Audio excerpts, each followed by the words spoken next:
بسم اللہ الرحمن الرحیم الحمد للہ رب العالمین نحمدہ ونصلی علی رسولہ الکریم اما بعد السلام علیکم ورحمۃ اللہ۔ محترم بزرگوں، دوستو، عزیز ساتھیو، آئیے غیب کی باتوں پر ایمان سے متعلق قرآنی آیات کے ترجمے کا مطالعہ کریں انشاءاللہ۔ درود شریف پڑھ لیجئے۔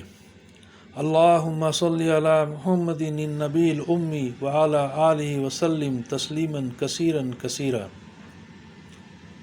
سورہ اعراف کی آیت ہے جس میں وقال تعالی الا لہ الخلق والامر، جس میں اللہ تعالیٰ کا ارشاد ہے اسی کا کام ہے پیدا کرنا اور اسی کا حکم چلتا ہے۔ اعراف۔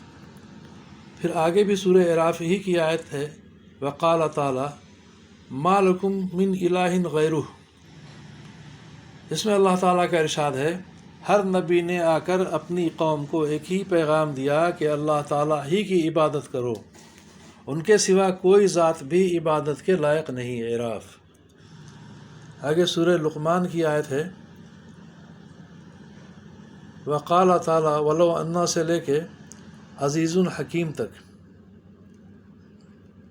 اس میں اللہ تعالیٰ کا ارشاد ہے اس ذات پاک کی خوبیاں اس کثرت سے ہیں کہ اگر جتنے درخت زمین بھر میں ہیں ان سے قلم تیار کیے جائیں، اور یہ جو سمندر ہیں ان کو اور اس کے علاوہ مزید 7 سمندروں کو ان قلموں کے لیے بطور سیاہی کے استعمال کیا جائے، اور پھر ان قلموں اور سیاہی سے اللہ تعالیٰ کے کمالات لکھنے شروع کیے جائیں تو سب قلم اور سیاہی ختم ہو جائیں، لیکن اللہ تعالیٰ کے کمالات کا بیان پورا نہ ہوگا۔ بے شک اللہ تعالیٰ زبردست اور حکمت والے ہیں۔ لقمان۔ آگے سورہ توبہ کی آیت ہے وَقُلْ لَن سے لے کے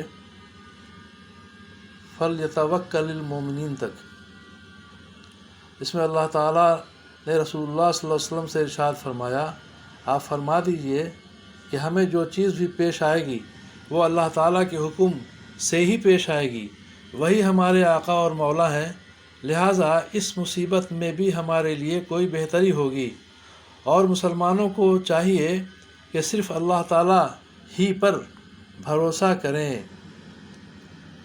آگے سورہ یونس کی آیت ہے وَإِن يَمْسَسْكَ اللہ سے لے کے وَهُوَ الْغَفُورُ الرَّحِيمُ تک، اس میں اللہ تعالیٰ کا ارشاد ہے اگر اللہ تعالیٰ تم کو کوئی تکلیف پہنچائے تو ان کے سوا اس کو دور کرنے والا کوئی نہیں ہے، اور اگر وہ تم کو کوئی راحت پہنچانا چاہیں تو ان کے فضل کو کوئی پھیرنے والا نہیں، بلکہ وہ اپنا فضل اپنے بندوں میں سے جس کو چاہتے ہیں پہنچاتے ہیں،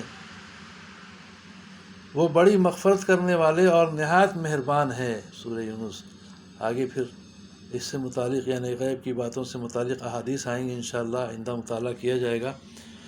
اللہ تعالی ہم سبوں کو سمجھ بوجھ کے صحیح عمل کی توفیق عطا فرمائے، اللہ کی عظمت، بڑائی، بزرگی ہمارے دلوں میں ڈال دے، ہم سب کا خاتمہ اپنے اپنے وقت پہ کامل ایمان پہ فرمائے، اللہ ہم سبوں کی موجودہ پریشانیوں کو، تکلیفوں کو دور فرمائے، عافیت عطا فرمائے، آمین یا رب العالمین۔